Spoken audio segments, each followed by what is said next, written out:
ভালো ছেলেদের গার্লফ্রেন্ড থাকে না, মানে পটাইতে পারে না, তো এই জন্য গার্লফ্রেন্ড থাকে না। ওরা তো গাঁজা খায়, এই জন্য ওদের ভালো লাগে হয়তো। আমরা তো আর গাঁজা খাই না যে আমাদের ভালো লাগে। আমি যদি রাস্তায়ও থাকি আমার সঙ্গে রাস্তায় থাকতে হবে, আমি যদি হচ্ছে 7 তলার উপরে থাকি আমার সঙ্গে 7 তলার উপরেই থাকতে হবে, এমন টাইপের মেয়ে।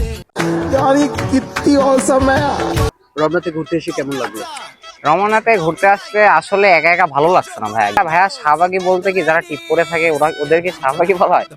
কেমন টাইপ শাহবাগী, একটু আপনার থেকে জানতে চাচ্ছি। আমরা সাধারণত জানি যে যারা একটু ভদ্র কোয়ালিটির হয় তারাই শাহবাগী হয়।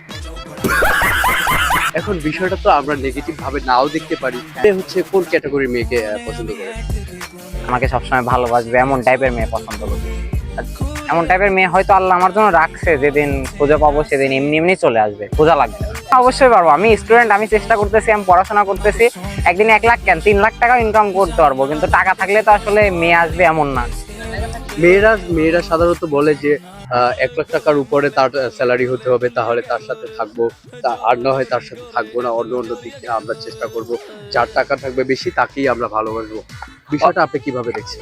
অবশ্যই যারা লোভী, আমার বেতন যদি 30,000 টাকা হয়, যে আমার সঙ্গে থাকতে চাবে ওকে আমি নিব।